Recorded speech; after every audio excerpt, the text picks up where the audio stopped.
Kembo Kembo na Tata Nzambi yetu Amazulu, au nom puissant de Malaki Makongo, Malaki Mankembo, Isaiah Congo, l'archange Congo Dieto qui vient bientôt délivrer son peuple qui est dispersé au-delà des fleuves de couche. Voilà, comme c'est écrit dans le Koma de Bankaka, notamment dans le livre de Nabi Isaiah, que vous appelez Ésaïe, chapitre 18, versets 1 à 7, et confirmé dans le livre de Nabi Zipania, Sophonie chapitre 3, versets 10 à 20. Le peuple du Dieu vivant n'est pas dispersé au-delà du fleuve du Jourdain. Ceux qui sont là-bas, c'est des Amalekites, des Ammonites et des Moabites judaïsés. Donc voilà quoi. Le peuple du Dieu vivant n'est pas dispersé au-delà des fleuves du Rhin. Ceux qui sont là-bas, c'est des Édomites. Au-delà du fleuve du Mékong, ceux qui sont là-bas, c'est des Japhétistes. Le peuple du Dieu vivant, selon l'esprit Congo Dieto, le peuple du Dieu vivant est dispersé au-delà des fleuves de couche, c'est-à-dire de l'Afrique centrale jusqu'en Afrique du Sud, connu comme le peuple Bantu. Donc c'est à ce peuple que nous venons ici pour donner des révélations.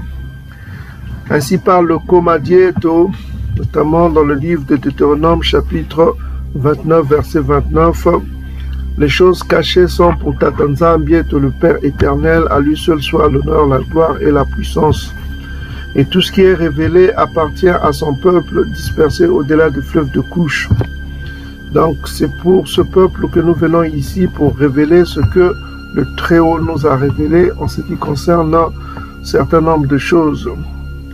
Dans ce jour de Ngona, que ce jour soit béni, soit sanctifié pour son peuple, afin que ce peuple fasse le soba, qu'il revienne à l'obéissance au Koma Dieto, au Koma de Bankaka qui nous a été donné par Nabi Massa qu'il a reçu de l'archange Congo Dieto, et l'archange Congo Dieto qu'il a reçu du Père éternel, créateur des cieux et de la terre, dont le nom est inconnu, que nous appelons Nzambi, Tata Nzambi Eto.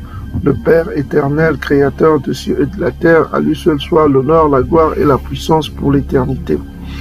Donc, Beluka à tous ceux qui enseignent ce peuple, partout ils sont, les Bena Congo, les Bena Bantu, tous ceux qui sont motivés pour aider ce peuple à revenir à l'obéissance au Koma de Bankaka, à sortir des religions d'Ngoyi qui nous ont égarés depuis des siècles pour qu'on n'obéisse plus à la loi de Tata Nzambi.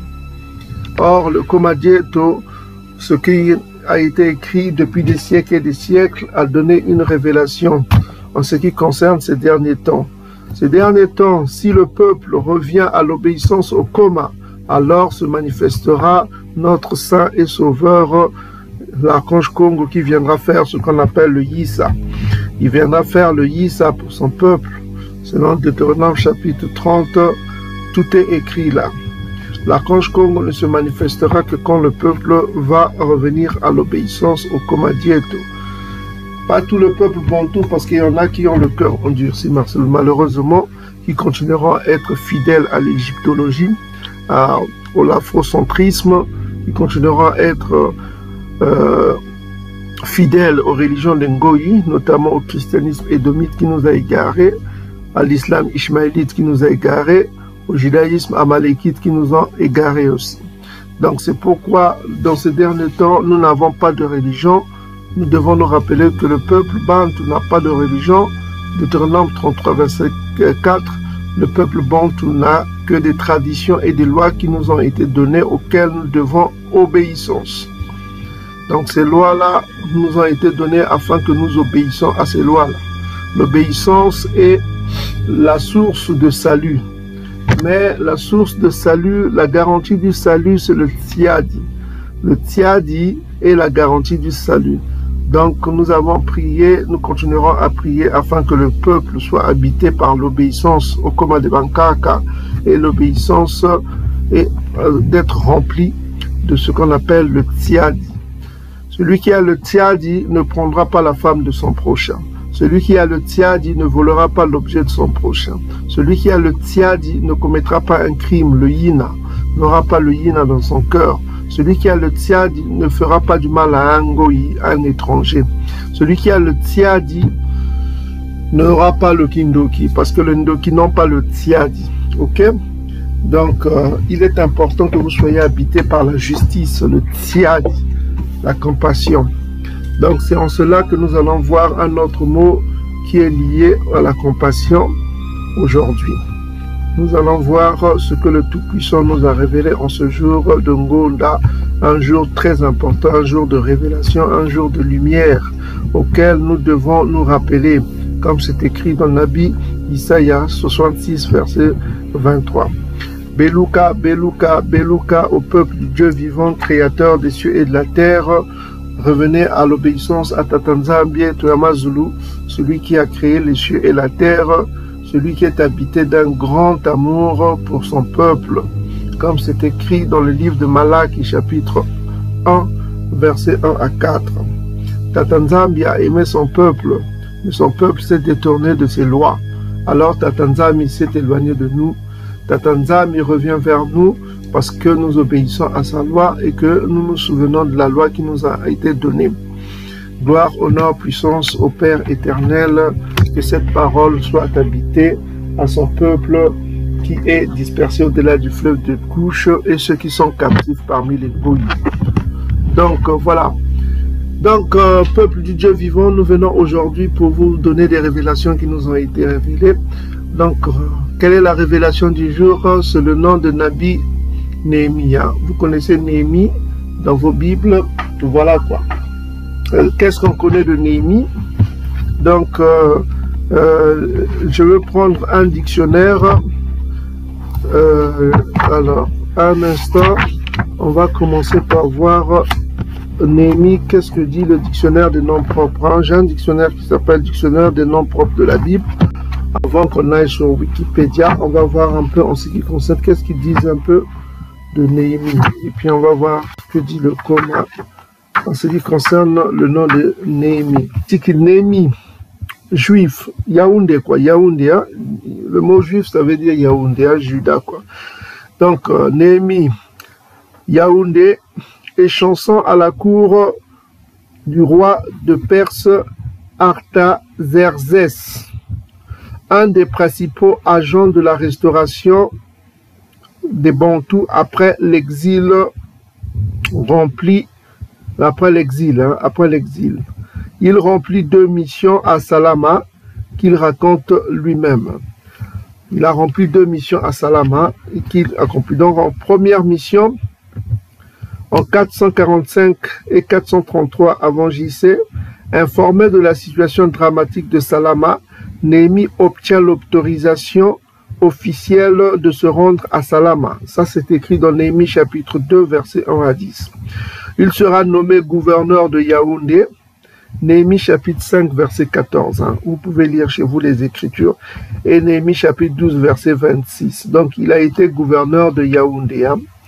En 52 jours, Néhémie relève le rempart de Salama, et ce malgré l'hostilité du gouverneur de Samarie, Sambala et de ses alliés. Ça, vous pouvez lire dans Néhémie chapitre 2, verset 11 et Néhémie chapitre 4, verset 17. Et c'est complémentaire dans Néhémie chapitre 6, verset 1 à 19. Donc Néhémie combat l'injustice sociale dont sont victimes les gens du peuple. Donc ça, vous pouvez lire dans Néhémie chapitre 5, verset 1 à 13. Néhémie organise la surveillance de la ville. Néhémie chapitre 7, verset 1 à 3. Et son repeuplement, le repeuplement de la ville. Hein. Néhémie chapitre 7, verset 4 à 72. En tout, Néhémie agit avec désintéressement. Néhémie chapitre 5, verset 14 à 19. Deuxième mission de Néhémie avant 424 avant JC.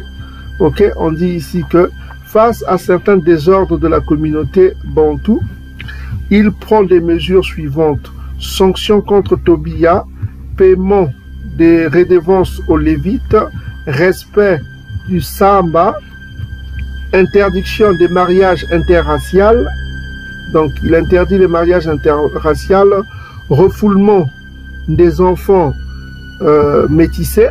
Ça, vous pouvez lire dans Néhémie chapitre 13, versets 1 à 4. Donc, il fallait refouler tous les enfants métissés, interdiction des enfants, réglementation culturelle du peuple bantou culturel, c'est-à-dire revenir à l'obéissance à la loi. Tout cela, vous pouvez lire dans Néhémie chapitre 13, versets 4 à 31. Donc, on voit que Néhémie avait une double mission, c'était de mettre de l'ordre au sein d'isoler les Bantous. Donc, c'était sa mission, c'est une mission noble qui nous revient encore aujourd'hui, de mettre de l'ordre dans la maison du Très-Haut, dans la maison des Bantous, afin que les Bantous reviennent à l'obéissance au Koma de Bankak. Donc, voilà la mission que Néhémie a accomplie avec succès, et nous en remercions ce qu'il a fait pour son peuple, pour le peuple Bantou. Donc, aujourd'hui, on va encore prouver que celui qu'on appelle Néhémie dans vos Bibles n'était qu'un Bantou d'origine Congo. Ok? Donc, on va le prouver toujours que c'était un Bantou, un Bakongo. On va le prouver aujourd'hui. Pourquoi Bakongo? Bakongo est constitué des tribus de Yaoundé, des Lévites, tout ça comme ça, et de Juda, et de Benyamono, Benjamin. Donc, voilà quoi. Donc, on va voir qui est ce Néhémie-là. On va commencer par Wikipédia. Que dit Wikipédia? C'est juste des résumés succincts. Donc, Wikipédia, donc, après, dans le montage, mes frères, il faut enlever la photo de l'Édomite, là. Donc, on voit que Édom toujours veut prendre des choses qui ne l'appartiennent pas. Il est à la fois Kamite, c'est-à-dire qu'Édom se dit Kamite, c'est-à-dire égyptien, il se dit Édomite, lui-même Édomite, il se dit Sémite, c'est toujours lui. Donc, il est tout, quoi, Édom. Donc, voilà, il se met même en spectacle, là, comme si c'était lui l'ennemi, quoi. Donc, voilà, il faut enlever l'icône, là, ok? Cette icône, ça n'a rien à voir avec Néhémie. Donc, Néhémie était un échanson dans la cour de Xerxès. Échanson, c'est quoi? Échanson, ça veut dire quelqu'un qui était choisi, un officier de haut rang pour verser à boire au monarque. Hein. C'est lui qui donnait à boire au monarque. Donc, c'était son job, quoi. Dans la cour du roi de Perse. Hein. Ok? Donc, on dit ici, pour ce qui concerne Néhémie, on dit Néhémie, son nom veut dire Yah console, Yah a consolé, hein, est un personnage du livre de Néhémie qui fait partie de la Bible hébraïque ou l'Ancien Testament. Il est figure majeure du retour à Ntzian, c'est-à-dire le retour à Salama, retour dans la terre, quoi, parce qu'ils étaient en captivité, ils ont connu les captivités babyloniennes, les captivités perses, donc ils sont retournés sur la terre d'Isolé. Considéré comme le principal maître d'œuvre de la reconstruction des murailles de Salama. Donc il est considéré comme le chef d'œuvre de la reconstruction des murailles de Salama, comme l'auteur principal du livre de Néhémie. Il est l'auteur principal du livre de Néhémie. Ok? Donc on dit ici, élément biographique. Selon le livre de Néhémie, seule source d'information sur ce personnage, sur le personnage de Néhémie.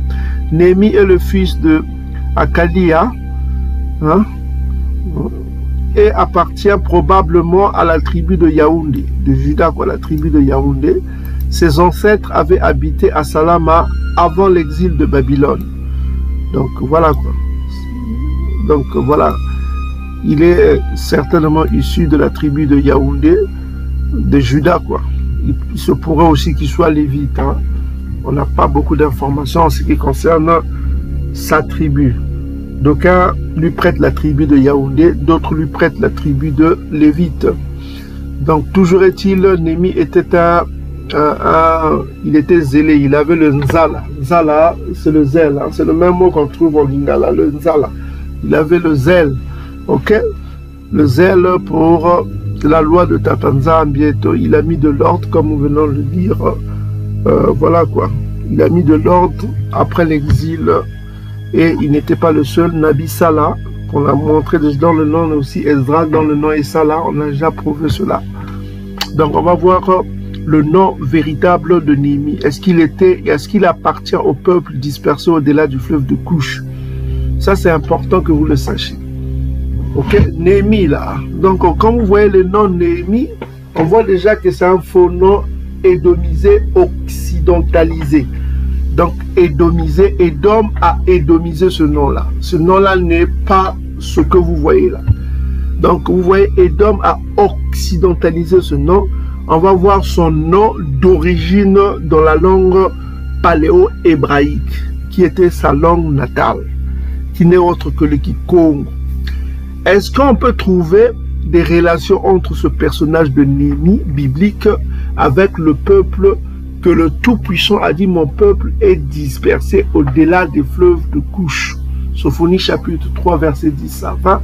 Donc on va aller voir est-ce qu'il y a des liens entre ce personnage de Néhémie dont la Bible parle et le peuple que Dieu a dit « Mon peuple est dispersé au-delà des fleuves de Couche ». Donc on va aller voir notamment le langage des tribus de Yaoundé, parce que la tribu de Yaoundé est constituée de quoi? De 3 tribus. Ok? Donc je disais après les dérives de Salomon, le royaume de Bantou a été divisé en 2. Au sud, vous avez, comme l'est écrit, au sud, vous avez Yaoundé, les Lévis, Lava, vous avez, et puis Benyamounou. Vous avez Yaoundé, Lava, Benyamounou. Donc les 3 tribus étaient restées dans le sud. Et au nord, vous avez les autres tribus Bantou qui se sont séparées de la maison de Doda. Donc ils ne voulaient plus se mêler, quoi. Donc les 3 tribus sont restées, notamment, c'est écrit dans Esdras chapitre 1 verset 5. C'est les tribus sudistes, donc dont Néhémie faisait partie. Maintenant on va voir, est-ce qu'il y a un lien entre ce personnage de Néhémie, dont vous parlez dans vos Bibles, Néhémie à Saliboui, Néhémie à Lobiboui.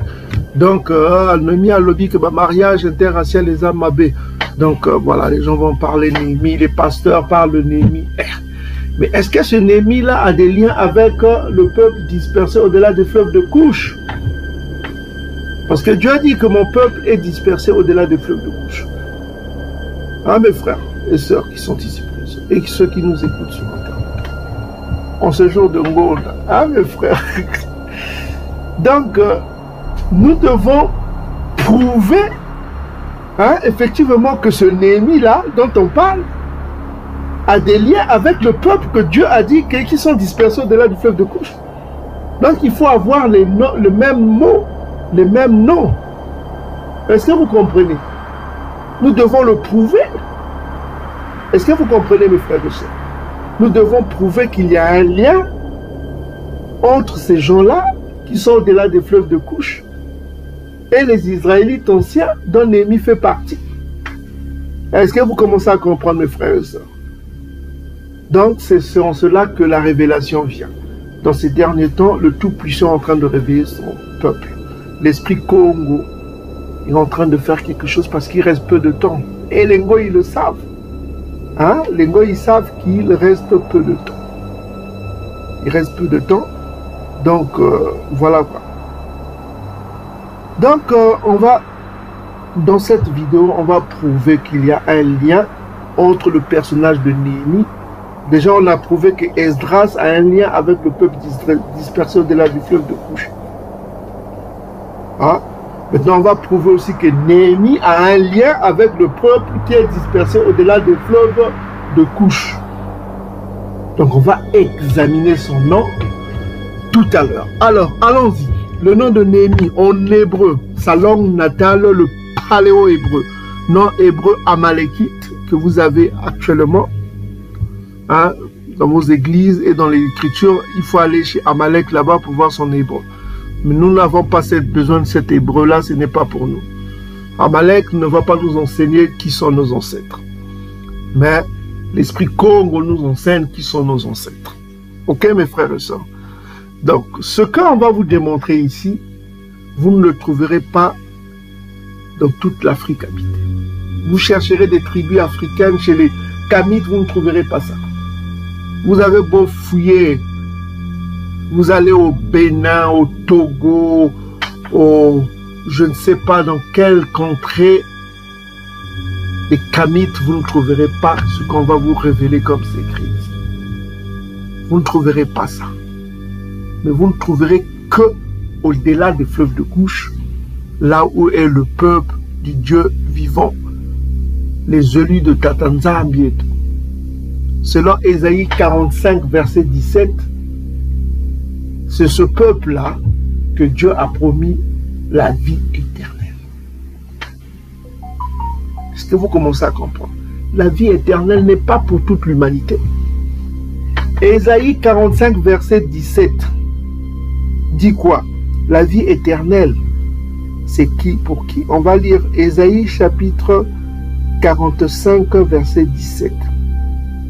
Ça, c'est pour les chrétiens du dimanche. Hein? Donc, je dis aux chrétiens du dimanche, ne soyez pas crétins. Ok? Ne soyez pas crétins. Crétin, ça veut dire idiot. Je dis aux chrétiens du dimanche, ne soyez pas crétins, mais ayez un peu d'intelligence. Ésaïe chapitre 45, verset 17. Que dit le Tout-Puissant, l'Esprit Congo? Parce que ce qu'on a dit que dans au Nouveau Testament, Romains chapitre 9, verset 3 à 5, on vous dit bien que les promesses appartiennent à Israël selon quoi? La chair. Les promesses appartiennent à Israël selon la chair. Non seulement les promesses, c'est quoi? Hein? Les promesses, c'est au pluriel hein, dans votre Nouveau Testament. Romains chapitre 9, versets 3 à 5. Allez lire chez vous.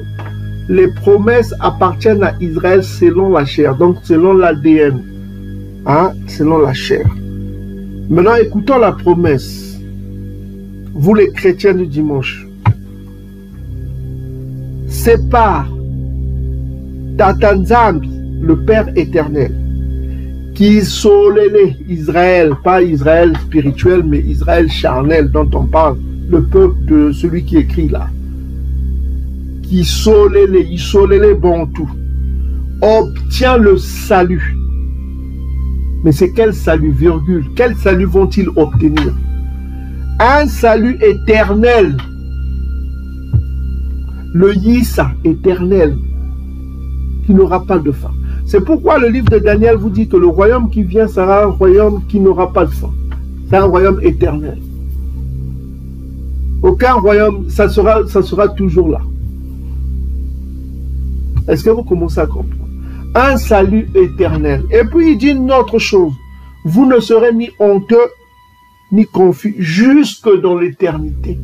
L'éternité. Est-ce que vous commencez à comprendre? C'est pourquoi, dans Daniel chapitre 12, versets 1 à 3, il dit, ceux de ton peuple, hein, ceux de ton peuple dont le nom est inscrit dans le livre, seront sauvés. Ceux de ton peuple. Le peuple de qui? De Daniel. Le peuple de Daniel, c'est qui? C'est toujours Israël. Et là, on a prouvé le nom de Daniel aussi. C'est relié au peuple qui est en Afrique, toujours les Bantous. On a prouvé cela, allez voir nos vidéos sur Daniel. Donc le peuple de Daniel, dont les noms sont inscrits dans le livre, seront quoi? Sauvés. On dit ensuite, les uns pour la vie quoi? Éternelle. Et les autres pour la honte éternelle. Donc, il y aura des Bantous qui auront la vie éternelle et il y aura des Bantous qui auront la honte éternelle.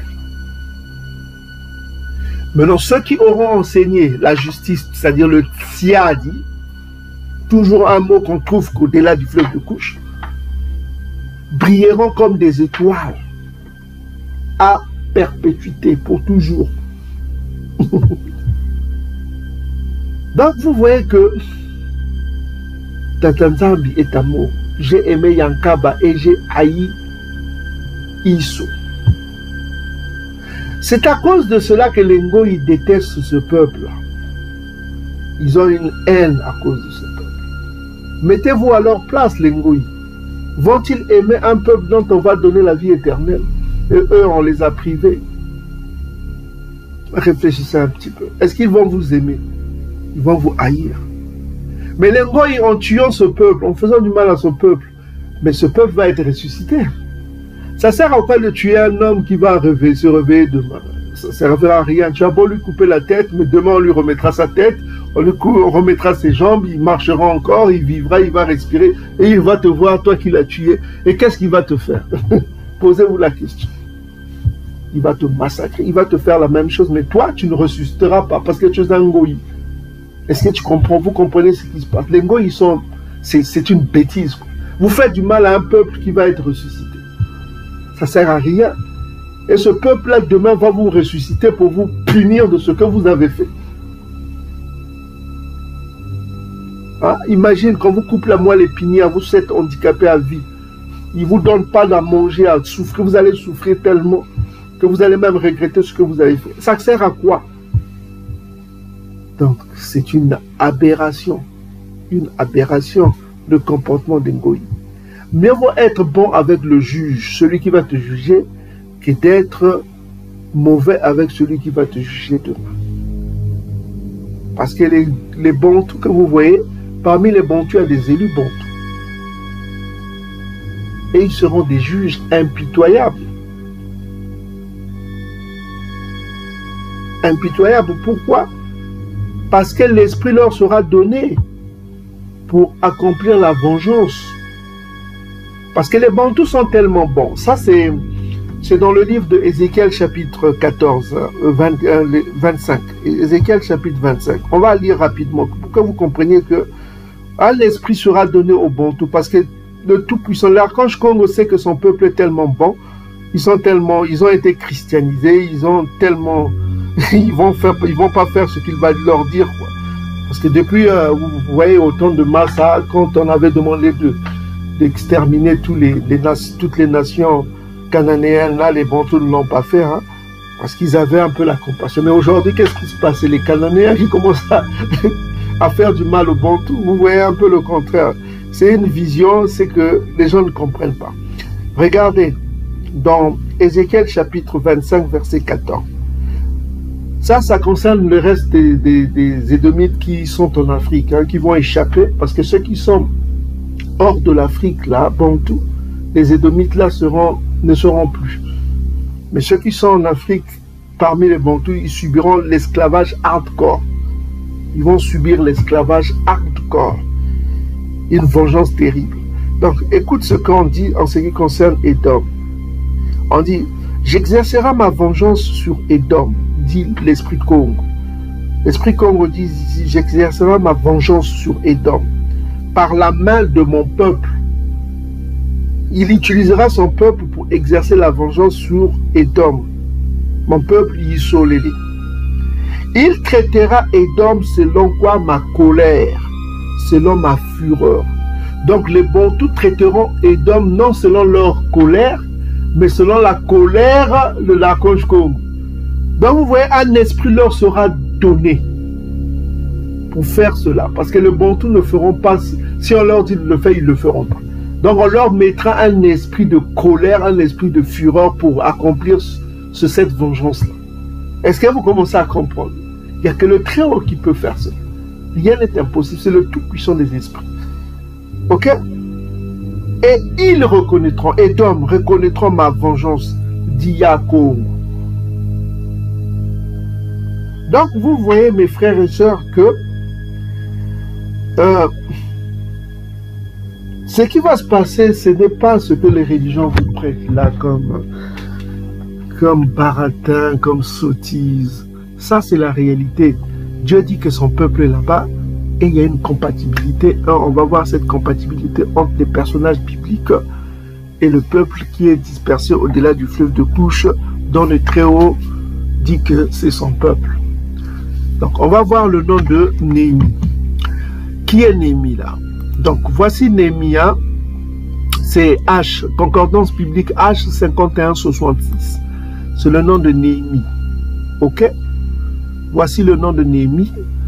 On voit dans l'origine. L'origine, on voit l'origine de ce nom est composée de deux noms.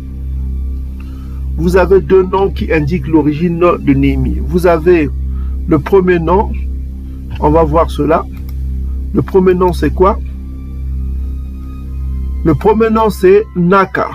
On prononce Naka. Naka. Ok? Donc, nous avons quoi? Le Nun.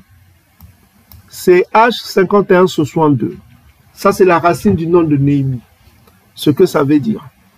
Donc, on va rentrer en profondeur pour voir de quoi est composé ce nom. On voit que c'est un nom composé de deux noms. Nous avons Naka et Ya. Ya qui veut dire celui qui est digne de révérence. Chez les Bantous, c'est pareil. Ok, ce qu'on appelle Seigneur. Seigneur, c'est celui qui est digne de référence. Révérence, de respect, quoi. Le mot Ya, c'est les Bantous, c'est pareil. Ok, maintenant on va voir le préfixe du nom de Néhémie. Le préfixe, c'est le premier. Le mot pré veut dire premier. Le suffixe, ça veut dire deux, le deuxième. Donc, le nom de Néhémie est composé de deux. Le préfixe, c'est Naka qu'on vient de voir. Ça se prononce Naka ou Neka. Ok? Donc, il ne faut pas tenir compte des dagesh qui ont été donnés par Amalek. Hein. Les petits pointillés que vous voyez en bas, ça s'appelle des dagesh. C'est le son donné par Amalek. C'est une composition des consonnes. Donc, on va voir ces consonnes-là sont composées de quoi. Donc, vous pouvez dire Neka ou Neke ou voilà quoi. Voilà, donc nous avons quoi? Le Nun. Le Nun, c'est le N que vous voyez là. Nous avons le Nun, le N. Et vous avez le Het. Le Het, c'est ce que vous voyez, le Het, c'est le K fort. Hein? Le Het peut avoir le son du K fort que vous voyez avec le nom Congo ou Kanga. Congo ou Kanga. Ok? Vous avez aussi le Het dans le nom de ce qu'on appelle Ngonda. Quand vous dites Ngonda, c'est le Het. Ça peut avoir le son du G. Ngonda. Donc vous voyez Ngonda, vous avez le Het. Hein? Quand vous voyez par exemple le nom Ngonda, prenons le nom Ngonda. Ngonda. Quand on dit Ngonda, on peut dire Konda ou Ngonda. Ok? Donc le Het, c'est comme avec Kadhafi, vous pouvez dire Kadhafi ou Gaddafi. Celui qui est mort, là, le sémite berbère hein, qui est mort. Donc vous avez le Het qui a en paléo-hébreu. Vous pouvez voir ici notre liste du paléo-hébreu. Hein, le paléo-hébreu. Vous avez le Het ici. En paléo-hébreu, ça s'écrit un carré et puis vous avez une ligne à l'intérieur. Hein.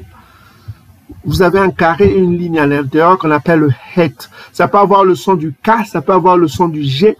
Ça peut avoir aussi le son du H ou parfois le son du X. Hein? C'est très rare. Donc, vous avez les 4 sons là qui indiquent le Het en paléo-hébreu. Mais ça a un son usuellement biphonique.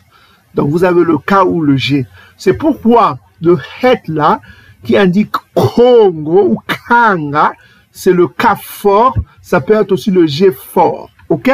Donc, nous allons voir un exemple du K. Vous avez par exemple le nom Ngonda, Ngonda qui indique la lune, parce que la lune indique aussi le mois. Ça vous pouvez lire dans Siracide chapitre 43 versets 6 à 8. Chez les Hébreux, la lune indique le mois. Ok? Donc voilà, c'est les Hébreux. C'est pareil chez les langues Congo, Ngonda, Konda. On peut dire Ngonda ou Konda. Donc vous voyez que le signe à la fin est sourd. Le signe, c'est-à-dire la consonne finale ici est sourde. Donc vous voyez, on n'a pas mis ici le vav hein, pour dire Konda, pour dire le ko. C'est comme avec Congo, vous n'avez pas le vav qui donne le o ou le u. Parce que la particularité du Het, le Het peut être associé avec le vav directement, sans que le vav se voit. C'est pourquoi vous voyez ici Konda, Ngonda, vous avez le Het, vous avez le Dalet. Le Dalet, c'est, en paléo-hébreu, c'est comme une pyramide. Hein. Et à la fin, vous avez quoi? Le Sin, c'est-à-dire la consonne finale. Donc, la consonne finale, c'est le Che, c'est-à-dire le Sin. Le Sin, là, c'est comme avec Shi, ça, en langue Congo, qui veut dire abandonner. Hein? On dit Shi, ça, on dit pas Si, ça, Shi, ça. Donc on voit que c'est ce qui est utilisé dans le mot shiisa, qui veut dire abandonner ou laisser. Shiisa en langue Congo, ça veut dire, on utilise quoi? On utilise le sin, c'est-à-dire le sin, c'est ça. C'est ce qu'on voit ici en paléo-hébreu ici. On va prendre le paléo-hébreu. Vous avez le sin ici, le sin. Le sin, vous pouvez voir le sin ici. Le sin ou le shin. Le sin ou le shin, c'est ça. C'est comme un W en paléo-hébreu. Est-ce que vous commencez à comprendre? Donc, c'est ça. Donc, le sin, là, la consonne finale est sourde, c'est-à-dire le ch, là, est sourde. Donc, il nous reste quatre possibilités. Soit on dit konda, konde, ou gonda, ou gondi. Ok? C'est pourquoi nous, les Bantous, on prononce ngonda. Ok? Ngonda. Parce que ici, le het a le son du G. Ça n'a pas le son du K ici. Ok? En paléo-hébreu, c'est pourquoi ngonda, ça veut dire lune, nouvelle lune, ça veut dire aussi le mois. Est-ce que vous commencez à comprendre? Nouvelle lune, mois mensuel, ça veut dire aussi le mois. Ok? Vous commencez à comprendre le ngonda. Donc, voilà. Donc, on a vu ici que le het peut avoir le son du G, le het peut avoir le son du K. Ok? Donc, ici, en l'occurrence, avec ce qu'on appelle on revient dans naka, on peut dire naka ou naga, on peut dire naka ou naga, on peut dire aussi neka ou nega. Ok? Donc, on peut dire neka ou naka. Maintenant, pourquoi? Parce que la consonne finale que vous voyez à la fin là, le même va pas se prononcer. Le même est sourd, c'est la consonne finale, on va pas prononcer cela. Donc, on va avoir un exemple. Quand vous lisez dans Sophonie chapitre 3, verset 10, on dit, au-delà du fleuve de Couche, mes adorateurs, mes dispersés m'apporteront des offrandes. Le mot offrande là-bas, c'est quoi? C'est le mot menga. Menga. Ok? Menga. Menga. On prononce menka ou menga. Ok? Le mot offrande. Qu'est-ce qu'on voit dans le mot offrande? Ça vient du mot qui menga ou menga en langue Congo, qui veut dire aussi sacrifice, qui veut dire offrande. Offrande. Ok?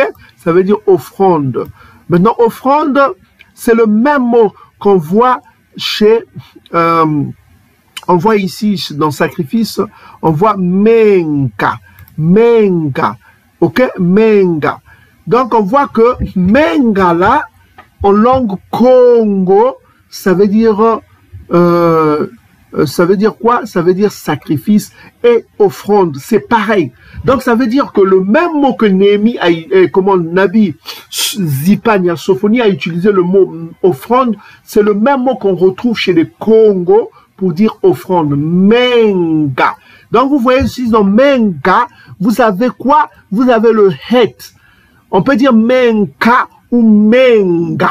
Est-ce que vous commencez à le het à deux sons? Le het que vous voyez ici, c'est menka ou menga. Est-ce que vous commencez à comprendre, mes frères et sœurs? C'est pas beau ça. Ok? Donc, c'est ça. C'est ça qu'on voulait vous dire. Donc, on voit que ce n'est pas une coïncidence que le Tout-Puissant ait utilisé le nom menga dans Sophonie chapitre 3, verset 10. On parle du peuple qui porte ce nom-là, qui utilise menga comme offrande. Parce que c'est le seul peuple en Afrique qui utilise ce mot-là comme offrande. Le peuple bantou. Notamment les langues des Lévites, des Bakongo, qui utilisent le mot menga pour parler des offrandes. Ce n'est pas une coïncidence. Vous croyez que c'est une coïncidence? Franchement, réfléchissez un petit peu dans votre cerveau. Vous croyez que c'est une coïncidence que ce mot-là est vieux. Ce mot menga là. Hein? C'est vieux.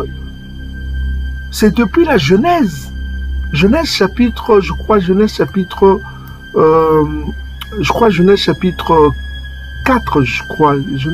4. Donc je reviens encore, depuis Genèse chapitre 4. On dit qu'au bout de quelque temps, Caïn fit à Tatanzambi une offrande, menga. C'est un vieux mot que les Bakongo portent toujours. Mais ce n'est pas un hasard, mes frères et sœurs. C'est pas un hasard. Menka. Et vous savez, quand j'ai commencé à m'intéresser à ça, quand le Très-Haut, l'Archange Congo m'a visité et que j'ai commencé à faire des recherches, ce qui m'a beaucoup frappé, c'est le mot Menka. Ça m'a tellement frappé, pouf! Ça prouve tellement tout, quoi. Si tu te dis que, mais le Komala est vrai, ce livre-là est tellement vrai. Tellement vrai. Hein? Avant que l'homme européen arrive en Afrique, vous vous imaginez? Le nom Nzambi était là. Menka. C'est un mot Congo qui veut dire la même chose, offrande. Mes frères, ce n'est pas un hasard. À moins que vous dormiez, je ne sais pas. Allez voir chez les Kamites, chez les autres tribus bantoues. Vous ne trouverez pas ça que chez les Lévites Bakongo. C'est les Lévites qui accomplissaient cette tâche des offrandes. Mes frères, réveillez-vous. Ne dormez pas. Hein. Ça, c'est votre vie qui est en jeu. Avoir la vie éternelle, ça dépasse tout. Maintenant, vous vivez, il faut savoir que le temps que nous vivons là, nous allons tous mourir. La mort va venir.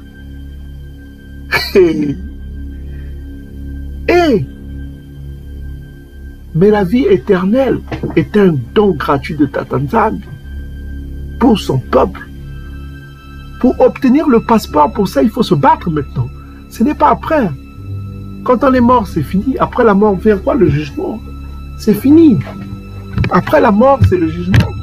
Réveillez-vous. Réveillez-vous. Hein? Il y a un lien entre ce livre, comme on l'appelle la Bible, et le peuple qui est en Afrique, dispersé au-delà des fleuves de couche. Vous avez obligation d'obéir à la loi qui vous a été donnée. On vous a donné quelque chose. Quand on vous remet une clé et que vous faites n'importe quoi avec cette clé-là, vous tordez cette clé, elle ne peut plus ouvrir, vous êtes coupable. Donc nous avons reçu la loi, nous devons obéissance à la loi. Ok mes frères et sœurs? Donc c'était juste une parenthèse sur la lettre Et. La lettre Et que nous venons de voir, qui est là.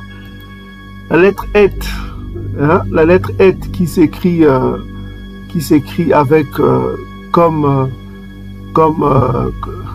un carré avec un trait au milieu. Hein. C'est un carré avec un trait au milieu, la Et, qui donne le nom de Congo, Kanga. Ok, Kanga, Congo, porte toujours ce nom Het là. Ok, la lettre Het, avec la lettre Het, on peut éviter le Vav, hein, le Vav qui donne le O ou le U. C'est pourquoi vous avez Congo, Congo, on peut prononcer Kanga ou Congo. Ok, quand vous avez Ngonda, vous avez Ngonda ou Konda. Vous n'avez pas le Vav pour ça. Est-ce que vous commencez à comprendre? Vous n'avez pas besoin de Vav. Ok? Avec Congo, vous n'avez pas besoin de Vav devant la lettre Het. C'est ça la particularité de l'hébreu. Devant la lettre Het, vous n'avez pas besoin de Vav. C'est pourquoi cette lettre est très importante. Elle est spirituellement haute. Elle est très très spirituelle. Dans le monde spirituel, c'est le carré quoi. C'est le carré avec un trait au milieu. C'est ça qui donne la lettre Congo, Kanga, la ceinture. Jérémie chapitre 2, le peuple bantou a oublié la ceinture depuis des siècles, Le symbole de la vérité, Congo. Vous avez oublié Congo, mais Congo revient vers vous parce qu'il vous a aimé. Ok? Donc, revenez à, on revient à le nom de Néhémie. Nous étions avec Néhémie. Nous avons la racine de Néhémie. Nous avons appris que c'est un nom composé, mes frères et sœurs. Donc, composé, vous avez le préfixe de Néhémie, c'est quoi? Nous avons ici Naka ou Neka. On peut dire aussi Naga ou Nega. Naka, Neka ou Nega ou Naga. Ok, mes frères et sœurs? Donc, c'est ce que nous avons pour le nom de Néhémie, le préfixe. Donc, ça veut dire quoi? Nous allons dans définition. Définition, ça nous donne quoi? être désolé, se consoler, se repentir, consoler, être consolé. Ok, première définition. Il y a d'autres définitions. Être rempli de pitié. Ok? Ça peut dire être rempli de pitié. Avoir compassion. Retenez bien, avoir compassion, être rempli de pitié, compassion. Regretter, souffrir de chagrin, repentir, consoler, reconforter, être reconforté, consolé. Et quelques définitions à la fin, c'est avoir de la compassion, regretter, repentir, consoler, reconforter, s'aider soi-même. Point. Maintenant, nous, ce qui nous intéresse, c'est avoir de la compassion ou être rempli de pitié. Maintenant, on va voir c'est quoi avoir de la compassion. On va voir le mot pitié. Alors, pitié, qu'est-ce que vous avez ici? Vous avez effectivement la compassion, donc pitié. Et vous avez quoi dans pitié? Indulgence. Indulgence. Vous avez indulgence. Maintenant, on va voir en langue Congo, qu'est-ce que ça veut dire avoir de l'indulgence, avoir de la pitié. Puisque pitié veut dire indulgence, puisque pitié veut dire avoir de la compassion, on va voir en langue Congo qu'est-ce que ça veut dire avoir de l'indulgence. Puisque indulgence, ça veut dire pitié, ça veut dire quoi? Ça veut dire compassion. Donc on va voir en langue Congo. Souvenez-vous, nous avons ici Neka ou Naka, ou Nega ou Naga. Ok? Pour ce qui concerne quoi? Pour ce qui concerne la compassion et la pitié ou la consolation. N'est-ce pas? C'est ce que nous venons d'avoir. Avoir de la compassion, c'est Neka, Nega. Maintenant, on va remplacer le mot compassion par avoir de l'indulgence, puisque c'est des synonymes, ou de la pitié, puisque c'est des synonymes de compassion. On va voir en langue Congo, qu'est-ce que ça donne? On va aller au-delà des fleuves de l'Éthiopie. Là où le Tout-Puissant dit, mon peuple est dispersé, selon les versions vulgates anciennes datant de la fin du IIIe siècle.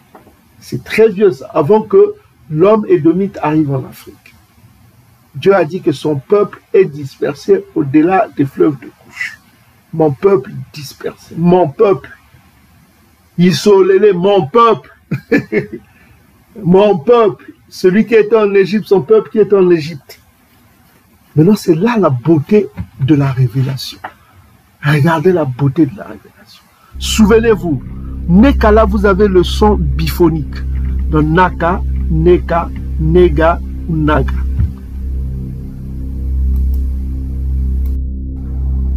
Donc, bien-aimés frères et sœurs, allons dans le dictionnaire Kikongo. Regardez la beauté de la révélation. Donc, nous sommes ici, mes bien-aimés frères et sœurs, dans le dictionnaire Kikongo. Donc, on va prendre... Donc, vous allez regarder l'écran qui est devant vous là. On va voir, vous regardez l'écran, vous arrivez à voir ceux qui sont au fond là-bas. Vous arrivez à voir l'écran. Regardez l'écran. Regardez, nous sommes dans le dictionnaire Kikongo. Vous trouvez ça sous la description de toutes nos vidéos. Hein. Vous avez le lien pour télécharger le dictionnaire Kikongo en fichier PDF. Hein. Profitez avant que Edom fasse encore des conneries. Hein. Profitez de télécharger. Vous pouvez télécharger sur votre portable. Hein. Mais avant de télécharger sur votre portable, vous téléchargez ce qu'on appelle l'application PDF. Donc pour ceux qui ont les téléphones Android ou bien Apple, tout ça comme ça, vous pouvez télécharger PDF, hein, application PDF. Dans votre ordinateur, il faut toujours avoir le logiciel PDF. Hein. Vous pouvez avoir ça, c'est gratuit en fait, PDF. Donc vous avez le fichier PDF que vous pouvez télécharger gratuitement sous nos vidéos, hein, sous la description. Nous avons toujours notre description, vous pouvez télécharger des liens. Vous avez le livre de Abbé Proyard que vous pouvez télécharger. Vous pouvez aussi télécharger ce fichier PDF de dictionnaire Kikongo. Maintenant, regardez la beauté de la vérité. La beauté de la vérité. Ça me donne des frissons. Hein, ce n'est qu'en ce jour de Ngonda, du 19 mai, que l'archange Congo, l'esprit Congo nous révèle ce secret. Regardez, Neka.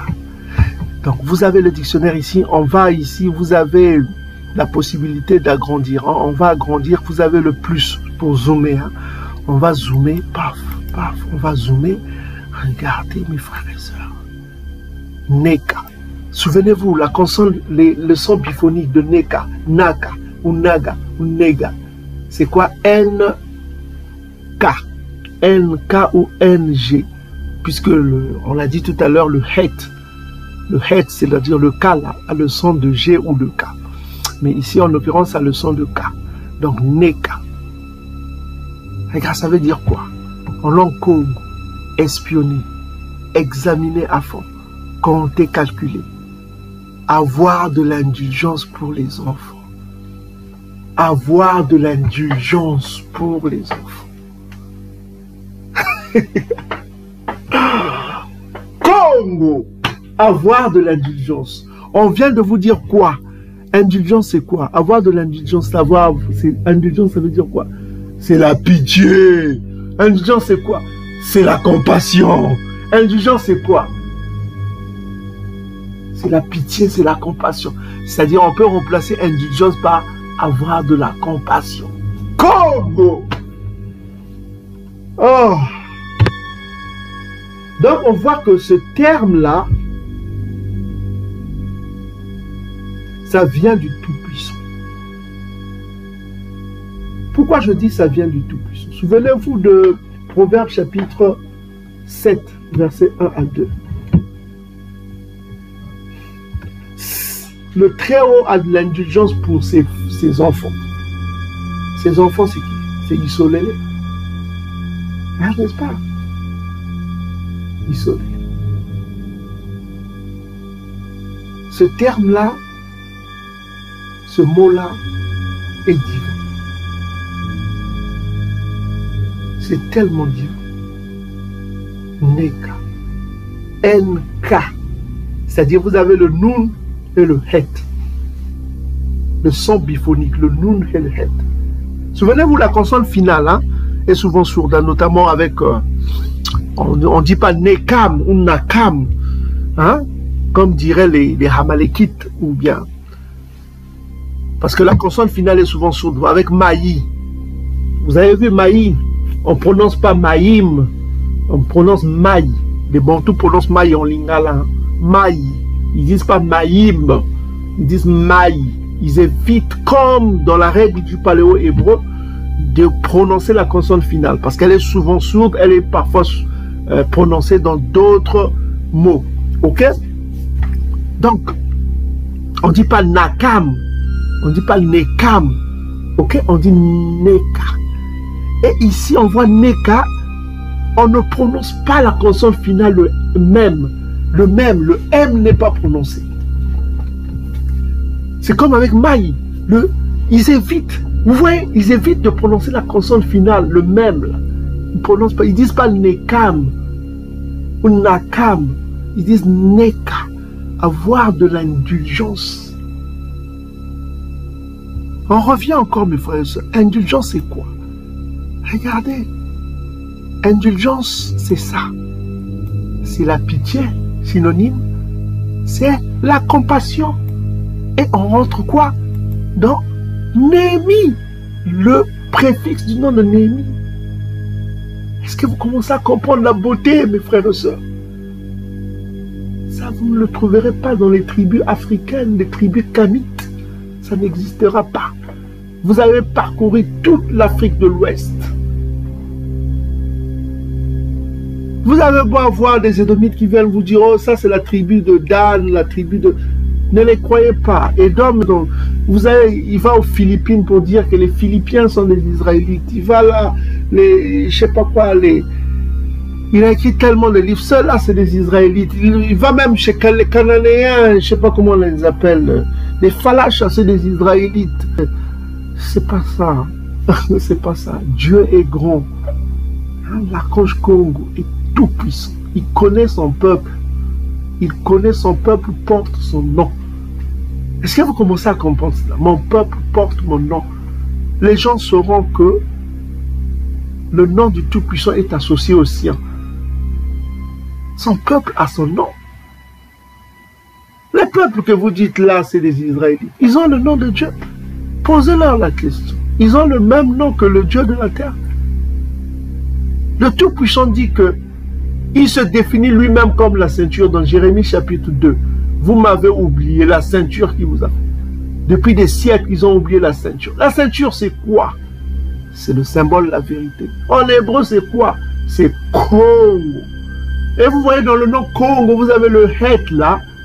N'a pas besoin, le het n'a pas besoin du vav pour faire ko ou kou. Pour dire ko ou kou. N'a pas besoin de vav.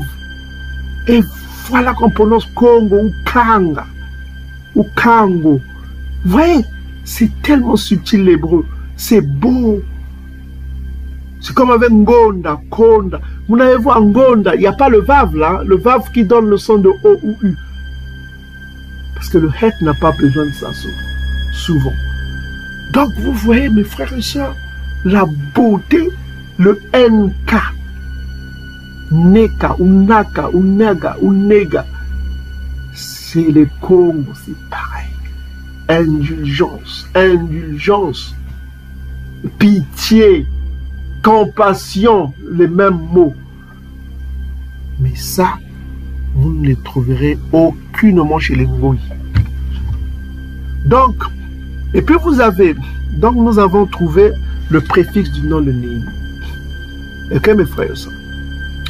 Donc Néhémie c'était Neka. Maintenant le suffixe c'est Ya. Ya vous connaissez déjà. Ya, dans le dictionnaire Kikongo, c'est celui qui est digne de révérence. Ya, ça se traduit dans, ici comme Seigneur, ok? Seigneur, ça se traduit comme Seigneur. Chez les Congos, c'est celui qui est au-dessus, Ya. Celui qui est digne de révérence. Donc vous avez le nom Ya. Donc, le nom de Ya, celui qui est digne de référence, ça peut se référer à un grand frère. Ça peut se référer à quoi? Ça peut se référer au Tout-Puissant, le Père Tatanzambi. Ça peut se référer à l'archange Congo Ya. Donc, Ya, ça veut dire seulement chez les Congos, celui qui est digne de révérence, de respect. Le mot révérence, ça veut dire respect, culte. Vous comprenez? Ya. Ok? Donc, Ya, c'est ce qu'on a traduit comme Seigneur, Lord. On traduit souvent en anglais Lord, Lord. Lord, ça veut dire Seigneur. Dans Blue Letter, on traduit comme Lord. Ça veut dire Seigneur, c'est-à-dire celui qui est au-dessus. Ok? Donc, le nom de Néhémie, en conclusion, ça veut dire quoi? Ça veut dire Nekaya. Il s'appelait Nekaya. Nekaya. Ou Nakaya. Mais les Congos prononcent Nekaya, ça veut dire Ya a de la compassion, a de la indulgence, a de la pitié. Ok? Ya a de la indulgence, l'indulgence. Nekaya. Nekaya. Donc voilà, nous avons fini avec le nom de Néhémie. Son nom n'était pas Néhémie, c'était Nekaya. Donc si vous avez un enfant, mes frères, qui va naître, je ne sais pas, dans quelques mois, donnez-lui le nom de Nekaya. Nekaya. Nekaya. Nekaya. Ne donnez pas le nom de Néhémie, c'est faux, ça. Ça, c'est édomite, ça. Son nom, Congo, c'était Nekaya. Nekaya. C'est comme Esdra, on a vu que son nom était Sala. Tout cela a été changé. Mais si les Congos savaient que ce Néhémie-là s'appelle Nekaya, ils allaient réfléchir. Ah, mais Nekaya. Neka chez nous, ça veut dire consoler, ça veut dire indulgence. Avoir de l'indulgence. Ah, mais ça correspond. Ah oui, mais c'est bien ça. Oh, Nekaya. J'appellerai mon fils Nekaya. Voilà. Au lieu d'appeler Néhémie, Nekaya. Nekaya. C'est comme avec Makaya. Toujours les noms bantous. Maka, ça veut dire esprit. En langue Congo, ça veut dire esprit, ça veut dire spectre. Ya, ça veut dire celui qui est au-dessus est digne de révérence sur les Congos. Donc vous voyez que, mes frères et sœurs, ça tombe toujours sur le peuple dispersé au-delà du fleuve de couche. Donc nous avons, en conclusion, nous avons fait le lien entre le Néhémie biblique et le peuple dont le Tout-Puissant, dans sa prophétie, a dit que mon peuple est dispersé au-delà des fleuves de Couche, selon les Bibles datant de la fin du IIIe siècle, notamment la Vulgate. Donc le peuple du Dieu vivant n'est pas dispersé au-delà du fleuve du Rhin, du Jourdain là-bas. Là, c'est Amalek qui est là-bas. Ok? Selon Ézéchiel chapitre 36, verset 5, est confirmé dans ce qu'on appelle Luc chapitre 21, verset 24, ok, que vous pouvez lire chez vous. Donc, Belouka à tous ceux qui ont suivi cette vidéo ici présent et ceux qui nous suivent dans les réseaux sociaux. Belouka à tout le peuple bantou, partout où vous êtes, nous prions pour tout le peuple bantou. Nous ne voulons pas que beaucoup de bantous subissent la honte éternelle, mais malheureusement, il y en aura toujours. Hein. Ceux qui seront sceptiques, ceux qui seront attirés par les religions de Ngoï, l'idolâtrie des Canites, notamment avec l'égyptologie, malheureusement, on aura toujours des frères et sœurs qui vont s'attacher, qui croyant qu'ils repartent au Bakoko, en allant vers l'Égypte antique. Il y aura toujours des frères et sœurs qui iront vers ce chemin. On aura toujours des frères et sœurs qui continueront à être athées, qui feront des mariages interraciaux, qui aimeront toujours leur conjoint ou conjointe édomite ou ngoyi. Donc malheureusement nous aurons toujours des frères et sœurs qui seront attachés à l'islam ismaélite. Nous aurons des frères et sœurs qui seront attachés au judaïsme amalékite. Nous aurons des frères et sœurs qui seront des animistes. Donc nous aurons toujours des bantous qui vont se détourner du Tout-Puissant. Mais bonne nouvelle, nous avons de plus en plus de bantous qui reviennent à l'obéissance au Koma de Bankak, aux lois qui nous ont été données par Tatanza Mbieto. Donc ils reviennent à l'obéissance à la loi. Et ça c'est une bonne nouvelle. Et beaucoup de bantous commencent à comprendre que ce que nous enseignons, ce n'est que la vérité. Il n'y a pas de coïncidence. Hein. Il n'y a pas de coïncidence. Donc vous voyez vous-même qu'il y a un lien entre ce peuple et le Koma de Bankak. Le mot Menka là que nous avons montré tout à l'heure, exemple le mot Menka qui se trouve dans Sophonie chapitre 3 et qui est un vieux mot qui date depuis la Genèse, ce n'est pas hasard. Ce n'est pas hasard. Ceux qui croient au hasard, tant pis pour vous. Allez jouer au jeu de loterie, je sais pas quoi, pour gagner plus que vous voulez. Mais ici, on ne joue pas à la loterie, on joue à la vérité. On est là, on joue à rien, plutôt on est ici pour révéler la vérité. Donc, c'est le jugement qui vous jugera parce que vous avez appris la vérité, mais vous avez rejeté la vérité. C'est ce qu'on appelle le péché contre le Saint-Esprit. Vous avez vu la vérité, mais malgré cela, vous vous êtes détourné de la vérité. C'est ce qu'on appelle le péché du Saint-Esprit, c'est impardonnable. Donc, gloire, honneur, puissance au Père, Créateur des cieux et de la terre, Tatanza Mbieto, qui nous a révélé le nom de Néhémie, qui n'est que Nekaya. Donc, Tonda, à l'archange Congo Dieto, l'Esprit Congo qui nous a révélé cela. Et nous remercions les frères et sœurs d'avoir été attentifs à cela. Continuez de prier nuit et jour pour la délivrance du peuple. Bon, tout ça, il faut le prier tous les jours. Quand vous faites vos prières, il faut prier pour la délivrance du peuple bantou, la repentance du peuple bantou, la protection de vos familles. Il ne faut toujours pas oublier les familles.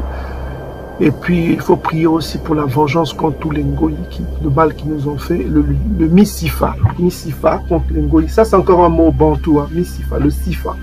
Missifa à tous les Ngoï qui ont fait du mal au peuple bantou. Missifa à tous les Ngoï qui ont fait du peuple bantou. Et dans mon tête, le Ntsavu, le chef des Ngoï en tête, ok, le Sifu à Ntsavu, tout le mal qu'ils nous ont fait. Donc, soyez bénis partout où vous êtes, peuple du Dieu vivant, peuple bantou. Gloire, honneur, puissance au Père, Créateur des cieux et de la terre. Que l'archange Congo règne et que son peuple règne avec lui. Soyez bénis partout où vous êtes, mon peuple. Soyez bénis, soyez toujours dans la joie parce que rien ne vaut la vie éternelle. Ok? Rien ne vaut la vie éternelle. Rien ne vaut ce que l'archange Congo donnera à son peuple. Donc, soyez bénis partout où vous êtes. Gloire au Tout-Puissant. Donc, je répète encore le nom de Néhémie, c'était Nekaya. Ok?